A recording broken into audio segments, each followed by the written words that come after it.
This is the STV News. Good evening. John Swinney has been confirmed as the next leader of the SNP and is on course to be elected as the next First Minister.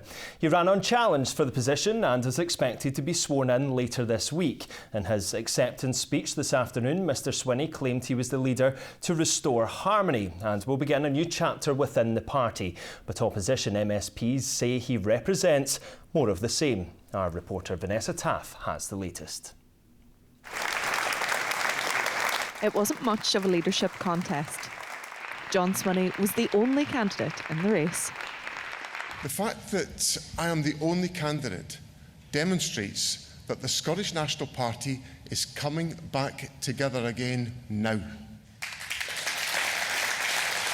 A familiar face within the party, he takes over after Humza Yousaf's resignation last week. Setting out his goal for the future, he claims the SNP have had a rough and tough time of it recently. Today is the beginning of a new chapter in our party's history. A chapter that will be about coming together, uniting and dedicating ourselves to the service of Scotland. With a renewed focus on jobs, the economy and the climate, John Swinney's also setting out to win back voters who've turned away from independence. Many of your predecessors have tried and failed to deliver independence. What makes you think that you are going to be the First Minister and leader of your party that will do that? I recognise, as I've said over the course of the last few days, there needs to be greater levels of support for independence to make that a compelling proposition that can be delivered within Scotland. So the work of persuasion is necessary. It's an essential requirement to win people over to the arguments for independence, to see why independence is the solution. And I think of all the things that I'm perhaps most renowned for, is that I'm a persuader.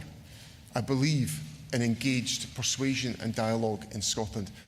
Opposition leaders claim this won't be anything fresh or new, rather more of the same. John Swinney served in Alex Salmond's cabinet, in Nicola Sturgeon's cabinet, and was one of Humza Yousaf's strongest supporters from the backbenches. So I'm not sure this continuity candidate is the person to change things. And again, we've seen, as with all nationalist leaders, he will be focused on independence above everything else. The idea that this is somehow change, I think, is frankly laughable. This is continuity, more of the same, about managing his political party, not running the country and delivering for Scotland.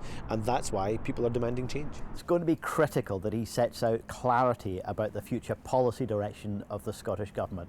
We believe it's necessary that Scotland has a progressive government, one that will accelerate action on the climate and nature emergency, as well as working toward a fairer and more equal society. John Swinney will seek parliamentary approval tomorrow. On Wednesday, an official swearing-in is likely to take place at the Court of Session, and then all eyes will turn to who could be in his cabinet. If it all goes according to plan, John Swinney could be set to answer his First Minister's questions this Thursday, which would be 2 weeks to the day since the downfall of the Beard House Agreement. Vanessa Taff, STV News in Glasgow.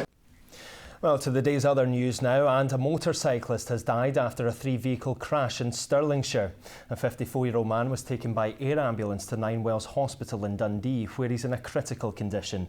A 50-year-old man riding a Suzuki died at the scene. 2 people travelling in a car were not hurt, and police are appealing for witnesses.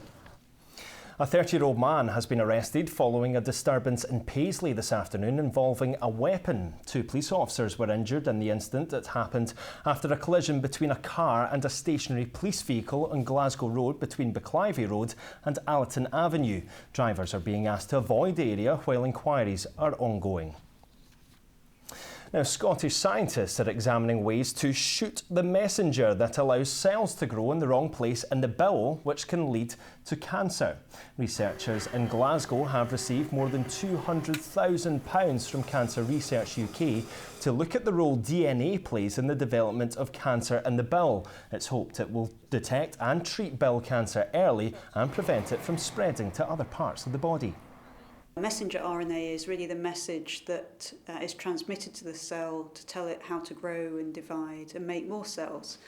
And so what we are doing is we've worked out how to stop the message being transmitted to the cell, and what we're hoping is that if we can stop that happening in cancer cells, we can stop them growing and dividing and stop tumour growth. Well, sport now, and heavyweight Highlander Tom Stoatman has been crowned as the world's strongest man for the third time in 4 years. The 29-year-old from Invergordon clinched the coveted title at the competition in South Carolina at the weekend. Congratulations to him. Well, finally to football, and Celtic have retained their spot at the top of the Scottish Women's Premiership. That's following a goalless draw against Old Firm rivals Rangers this afternoon.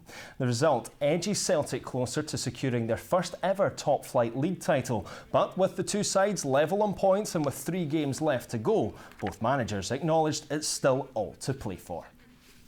That's your news and sport. Here's Philip with the weather.